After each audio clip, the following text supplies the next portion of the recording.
Okay, so let's get started with these specialty coils. I've kind of done some cooking show here where I've made some coils. So to start any of these specialty coils, you're just using regular coils. I prepped these ahead of time so that you wouldn't have to watch me make coils, because at this point you guys know how to do that part, right?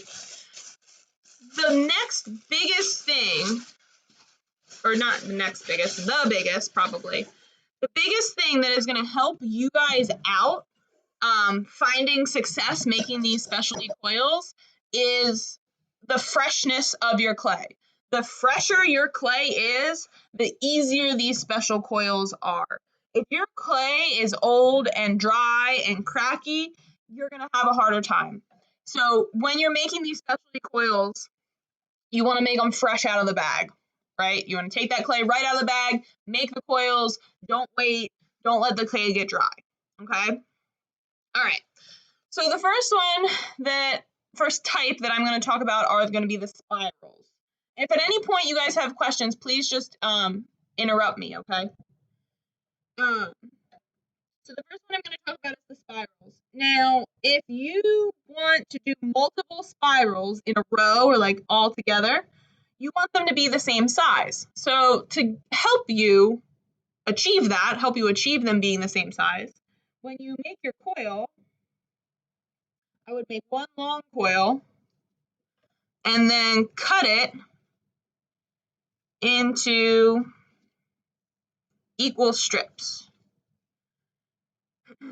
Taking notes might be helpful for this one, guys, because it's a little bit longer. I will obviously post the video up, but still might be helpful. So I just took that extra bit of coil and I put it in plastic so it stays nice and wet while I work with these three. So you can see how they're all the same length. So now my spirals that I make out of these will also be the same shape of a spiral. Now, clay does not like being bent quickly. So it doesn't like if I just pick this up and I try and spiral it really fast, it won't like that. What it likes is being kind of like convinced that it wants to move. So what I'm going to do is I'm almost going to pinch it. So I've got my 2 fingers here and I've got 2 fingers here. And I'm just going to slowly pinch the clay. And notice I'm kind of keeping this finger here to kind of pinch it together a little bit. Stand up. Around into that spiral. If you try it, and you can even see some, I'm getting some little cracks right there. If you try and do this fast, if you try and convince the clay to just do it in one pass, you're going to get so many cracks in your spirals and you're going to get real frustrated. So if you're not a patient person, maybe don't make spirals. Right? So if you work really slow, you pinch it together. If your clay is fresh, you can get a spiral that looks like that. I have minimal cracking along that seam. There is a small amount that I can smooth out with my thumb, but there's not any really crazy cracking, right? Let me show you what happens. Oh, it's too old. Let me show you what happens if you use older clay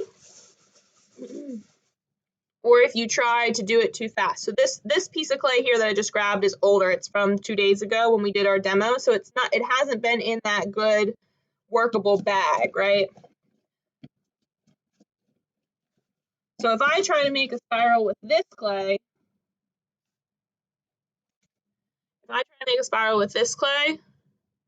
even if I do all the good pinching like I'm saying, I'm still getting those cracks, right? And then it's the difference between no cracks or minimal cracks versus lots of cracks.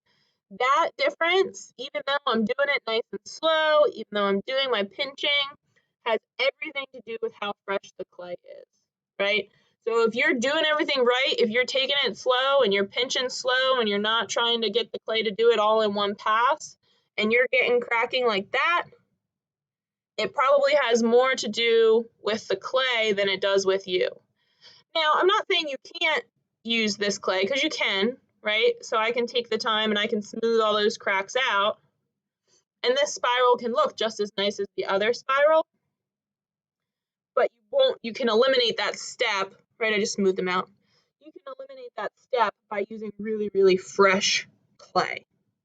Any questions so far?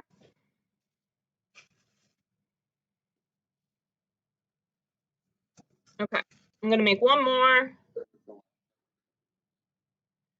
I'm gonna watch one more. I'm gonna make one more, and I'm gonna talk about how to attach them. So you'll notice when Ethan, my dear, you are not muted. So you'll notice when I make these coils, I'm not scoring in that coil mark, in where it is spiraling. And I can do that because the clay is fresh enough and because I know that I'm going to score it when I attach it to the piece.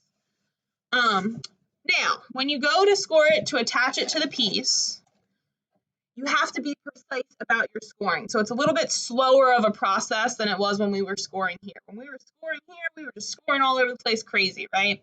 But because we're not going to smooth the coils out, we have to be more precise with that so that you don't see the score marks. And I'll show you an example of a student I had who maybe didn't pay quite as much attention to those score marks as they should have, and you'll see why it doesn't look so good.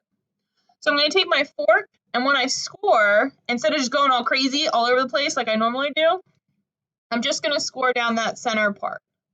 I'm still going to score well, right? But I'm making sure that those scores aren't up on the sides of my spiral. And I'll do the same thing here. I'm going to score. I'm turning my fork. So normally I use my fork this way. I'm turning my fork this way so that I have a little bit more control over those score marks. And then when I attach them, everything is pretty much the same. And I just give it a little wiggle down. And then the hope is that those score marks, I did a good enough job that those score marks are hidden, that you can't see them. Now when I go to attach a second one, next to that one, I'm going to score the same way. So I'm going to score deeply, but down the middle. And then I'm going to score here, deeply, but down the middle. But not only am I going to score there, I'm also going to score where my two pieces are touching. So they're going to touch on the side there. So I'm going to score here, and I'm going to score here, right? Because anywhere clay touches clay, I should be scoring. And I'm kind of wiggling them together, wiggling them down, just like that. Questions so far? It can be nice when you're doing this. Oh, I just broke my paintbrush. To keep a little paintbrush on hand if you have one, because that can clean up some of this. So like in between here, you can see a little bit of that clay gunk from when I scored. I just take a little paintbrush. I can smooth that right out, and you get a nice clean connection. All right, any questions?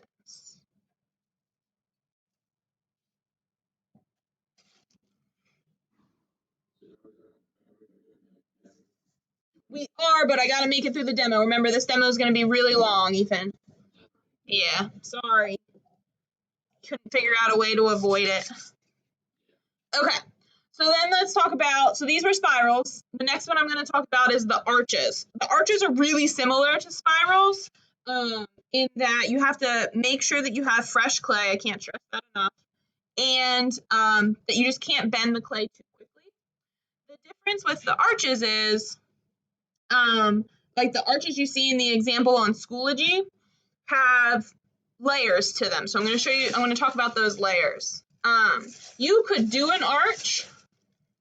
You could do an arch without those layers. So I could take a piece of a coil and I could bend it into the size arch that I want. Right? Just like that, nothing super fancy. And I can do it just like that, scoring and attaching and all that as well. But if I choose to do an arch like this, my coil has to be a decent size because it needs to be able to hold the weight of everything else that's going to go on top. So if you choose to do an arch like this, where you've got a nice big opening in the center, totally cool, you can totally do that, but the coil needs to be a little bit thicker. If you choose to do an arch that is more like the one you see on Schoology, you don't want your coil to be so thick because you're going to layer it, right? So what I'm going to do is I'm going to take this piece of coil that is like a normal coil size, and I'm going to cut it into 3 smaller pieces. Then I'm going to take each one of those pieces and I'm going to roll them out even thinner. So now these are going to be like, I don't know, not as thin as a spaghetti noodle because that's like really tough to get your coil that small, but like way smaller than my pinky. Way smaller than my pinky. And once I have these coils that are smaller, I can layer them to create that arch effect. So I'm going to start with a small piece, just like that, to make my first arch. And that'll be my interior arch. Little teeny tiny guy. It's like the size of my thumb. And now all I have to do is take these other pieces. I don't know how well you can see. Okay, yeah, you can see pretty good. Take these other pieces and match them around. And it creates almost like a rainbow, what looks like a rainbow. Now, if I tried to do this with a really big, thick coil, this thing's going to end up being huge. You just don't want it to be so big for lots of different reasons. So I've got my coils layered up into my arch. Again, you'll notice I didn't score in between all of those places. My clay is fresh enough that it can handle that because I know that I'm going to score it when I get to here, right? Just using my knife to cut off that bottom piece. So I've got a nice flat area that I can score. But as far as scoring goes, it's the same, right? I'm going to take my fork. I'm going to be very careful with my scoring. I'm going to make sure it's not going up all on my sides of my piece. And I'm going to do the same here. Now, when I do the same here, what I'm going to do, I like to call this, oh, what do I call this? Oh my God, my nickname for it is blanking. Okay, anyhow, so I've scored here already, but I haven't scored here already because I want to only score where my clay is touching. I don't want to score in this little spot in between. So what I'm going to do is, I know this is wet with water. I'm going to stick this down just for a second, and then I'm going to pull it up, and there will be little marks of water left behind. So I know that I want to score like right here, and I want to score right here, but I don't want to score in that center. And that's going to give me a really nice tunnel in my score marks. So in between that little arch in there, I don't have any score marks. You can't see anything. When you're working with these specialty coils, craftsmanship is like absolutely everything, right? It's a lot of what I'm going to be talking about during this demo. Any questions on arches, either the thin ones or the bigger ones?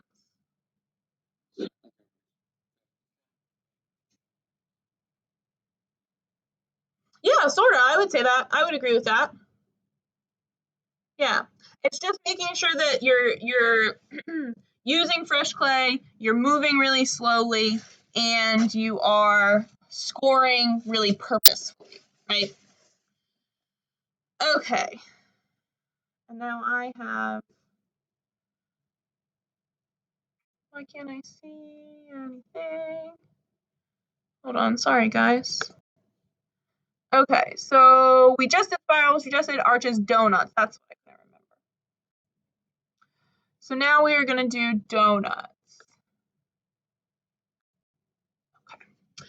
Donuts, much like the arches, much like the single arch, if you're choosing to do a donut, you want that coil to be a decent size because it has to hold the weight everything that you're going to attach above it.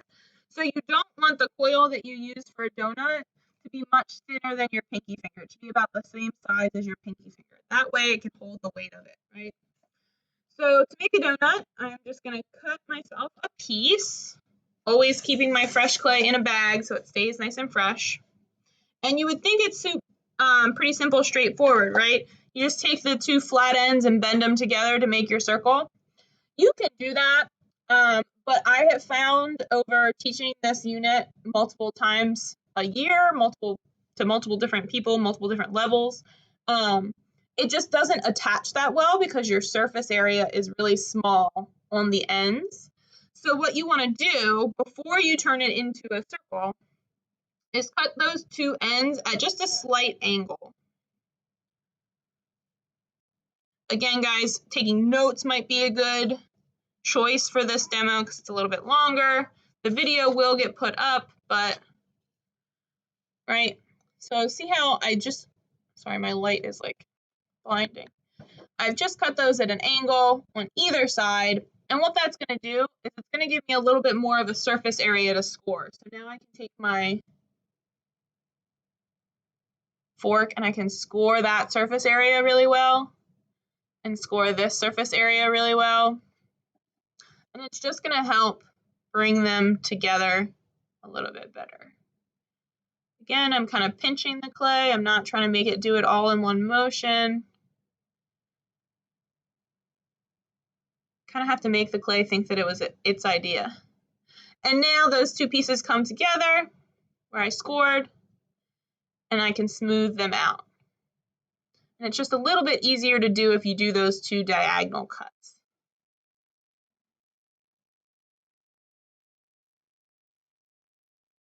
Sound good? Donut's nothing too crazy.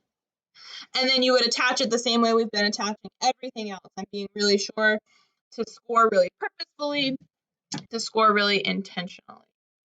Okay. Short coils. Short coils, I'm not going to spend a ton of time talking about because they're pretty straightforward. Short coils are where you're taking a regular long coil that you've made and you cut them into equal sized pieces. And then instead of attaching them horizontally, you attach them vertically. They're really, really great. Don't be deceived by their simplicity and how you make them. They're a really, really great design element because it can break up the visual space, right? So I would just take these smaller coils and then I'm skipping over the scoring part to save time. And then they would get attached vertically. They would get attached vertically instead of horizontally, right? That one's pretty straightforward. So are the long coils. The long coil is just a regular old coil that you attach the regular old way. You just choose not to smooth it out. You just intentionally attach it so that it's there and is exposed. The last two that I want to talk about, or no, actually, sorry, what is there? There's spheres.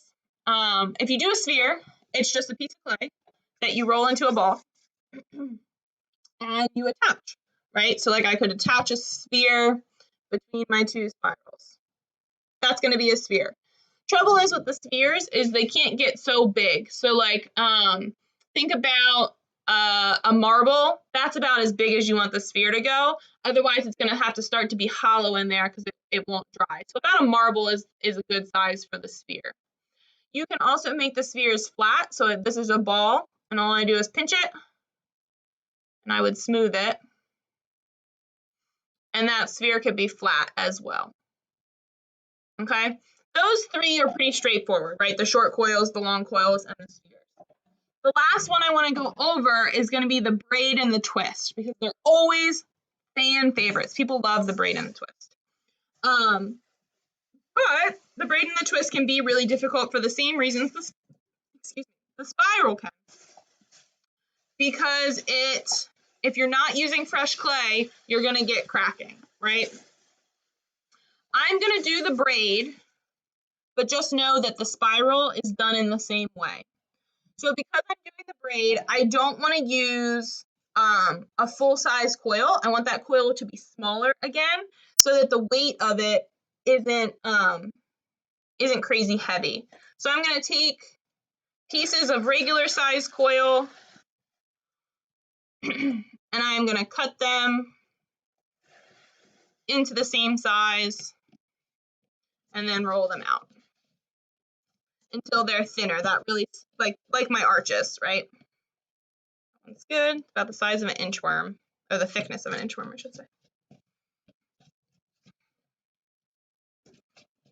All right. If there's always undoubtedly somebody I have to help braid when I do this. If you don't know how to braid, that is okay. I will post a video up. So even if when we get to the sketching part of today, even if you're like, I want to do a braid, but I don't know how to braid, still do it, still sketch it out. I will post a video on how to braid tomorrow.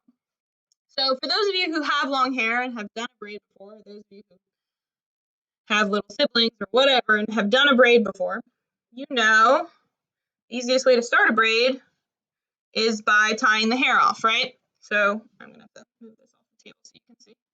So up at the top here, I'm going to put my hair tie in. It's not really a hair tie. What I'm going to do is score the tops of the coil and attach the tops together like you would with a hair tie so that it becomes like one piece. And what doing this does is prevents you from having to score as you braid. So it's a big lifesaver. So you end up where they're all three of them are connected together. And then you can start to braid. Keeping it on the table, so don't hold it up in the air because then the clay will stretch out and get too thin. Leaving it on the table, like if you were doing a friendship bracelet, you can braid your coils. Notice how delicate I am with them, but also notice how tightly I'm letting that braid be. I don't want that braid to be a loose braid.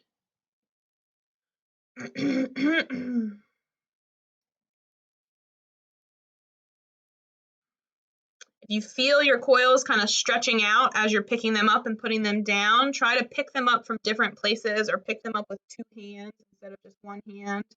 What will happen is because we're picking it up, all the weight of this coil is being stretched out and you can end up with thin spots that break. So you want to be really, really gentle as you're doing this. And if you choose to do a twist works the same way. It's just not three, right? It's just two twisting around one another. But notice I'm just being very careful. I'm not scoring in between all those places because I scored really well up at the top. I'm trying to speed up here so you do have time to do your sketch.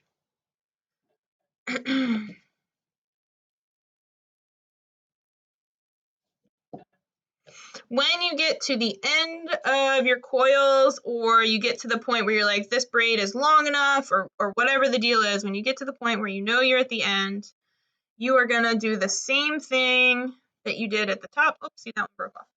You're going to do the same thing at the top that you did at the bottom. And you're going to take these three ends and score them together.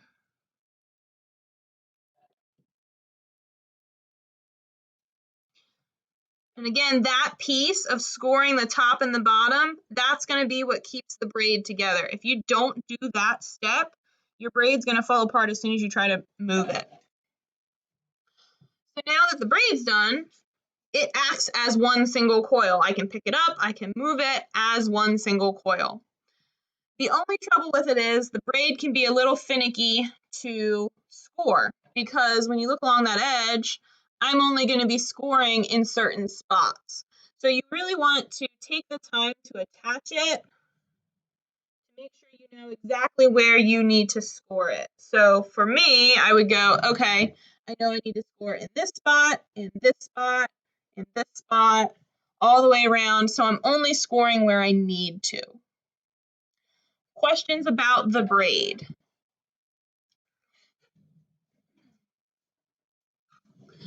This is an example of a braid within a piece. So here, this section here is the braid.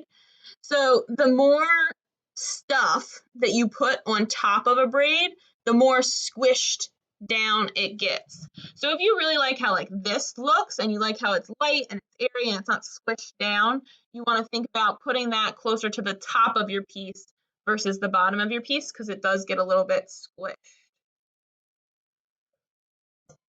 Okay, any questions on the braid? Any questions on anything else I just